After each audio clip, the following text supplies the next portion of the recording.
Ya, emiten properti PT Metropolitan Land Tbk membukukan pra penjualan atau marketing sales senilai 1,34 triliun rupiah per September 2025. Ya, realisasi tersebut mencapai 67% dari target marketing sales tahun ini senilai 2 triliun rupiah. Emiten properti PT Metropolitan Land Tbk membukukan prapenjualan atau marketing sales sebesar 1,34 triliun rupiah per September 2025. Realisasi itu mencapai 67% dari target prapenjualan tahun ini senilai 2 triliun rupiah. Presiden Direktur PT Metropolitan Land Tbk Anhar Sudrajat menjelaskan, marketing sales tersebut sebagian besar disumbang oleh penjualan unit rumah tapak di proyek Medland Transyogi, Medland Cikarang, dan Medland Cibitu. Seiring dengan hal tersebut, Persero mampu mencatat pendapatan usaha sebesar 1,13 triliun rupiah pada kuartal 3 2025. Pendapatan tersebut berasal dari penjualan residensial sebesar 722 miliar rupiah serta pendapatan berulang sebesar 409 miliar rupiah. Sedangkan laba bersih yang dapat diatribusikan kepada pemilik entitas induk mencapai 232 miliar rupiah. Lebih lanjut, perseroan tetap optimistis laba hingga akhir tahun akan tetap terjaga sesuai dengan perkembangan perekonomian yang mulai membaik.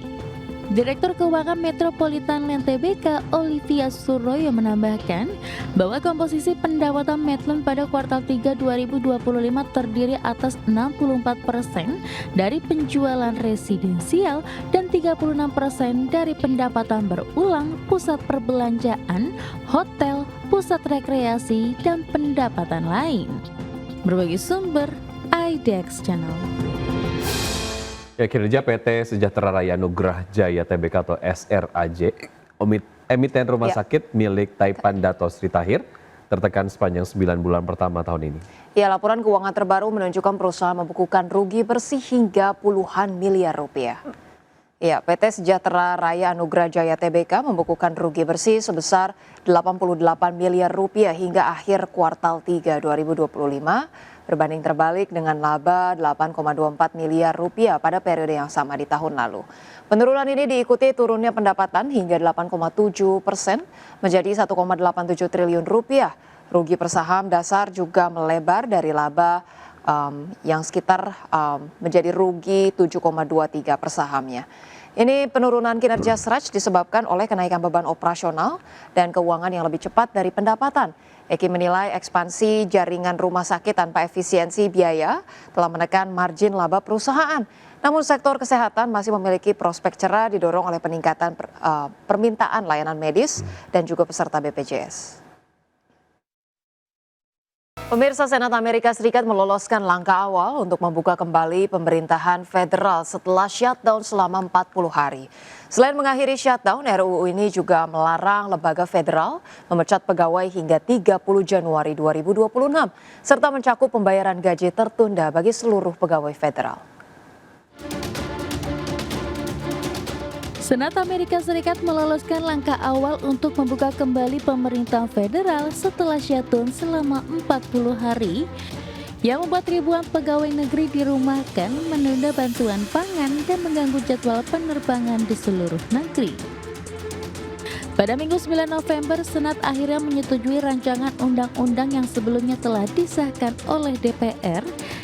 RUU tersebut akan diubah untuk mendanai pemerintah hingga 30 Januari 2026 serta mencakup 3 rancangan anggaran tahunan penuh.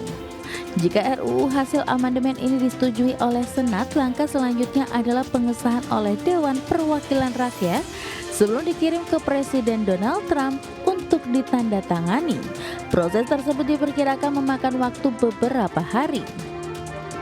Selain mengakhiri shutdown, RUU juga melarang lembaga-lembaga federal memecat pegawai hingga 30 Januari 2026. Yang menjadi kemenangan bagi Serikat Pekerja Pegawai Negeri dan pendukung mereka, sekaligus menghentikan upaya pemerintahan Trump untuk mengurangi jumlah pegawai federal. Selain itu, RUU ini juga mencakup pembayaran gaji tertunda bagi seluruh pegawai federal, termasuk anggota militer, petugas patroli perbatasan, serta pengatur lalu lintas udara. Berbagai sumber, IDEX. Pemirsa, harga minyak menguat pada perdagangan Senin didorong optimisme bahwa penutupan pemerintahan Amerika Serikat yang telah berlangsung 40 hari akan segera berakhir. Harapan tersebut menimbulkan prospek meningkatnya permintaan energi sekaligus menahan kekhawatiran terhadap lonjakan pasokan global. Minyak mentah berjangka Brent ditutup naik 0,68% menjadi $64,06 per barrel. Sedangkan minyak mentah berjangka West Texas Intermediate ditutup menguat 0,64% ke level $60,13 per barrel. Kenaikan harga terjadi setelah Senat Amerika melanjutkan pembahasan rancangan kebijakan untuk membuka kembali pemerintahan federal dan mengakhiri penutupan yang telah mengganggu layanan publik selama lebih dari sebulan, yang menyebabkan ribuan pegawai federal dirumahkan, penyaluran bantuan pangan tertunda, dan sektor transportasi udara terganggu. Selanjutnya pemirsa, dari bursa global, bursa Wall Street melesat pada perdagangan Senin dipimpin lonjakan saham teknologi berbasis kecerdasan buatan, menyusul perkembangan positif di Washington terkait dengan upaya mengakhiri government shutdown terpanjang dalam sejarah Amerika Serikat. Pada perdagangan Senin, pemirsa, indeks Dow Jones Industrial Average ditutup menguat 0,81% ke level 47.368. Indeks S&P 500 melonjak 1,54% ke posisi 6.832 dan indeks Nasdaq Composite naik 2,27% ke level 23.527. Sementara itu dari Eropa, pemirsa, bursa ekuitas Eropa menghijau mengikuti sentimen positif di pasar global setelah muncul tanda-tanda awal bahwa penutupan pemerintahan Amerika Serikat dapat segera berakhir.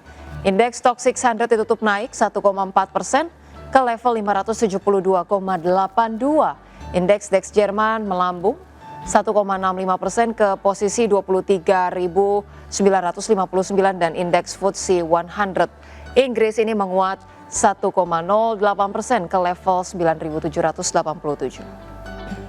PT Merdeka Gold Resources Tbk optimistis mulai dapat memproduksi emas pada kuartal 1 tahun 2026. Iya, sejauh ini anak usaha MDK tersebut telah berinvestasi 208,7 juta dolar Amerika untuk tambang emas Pani.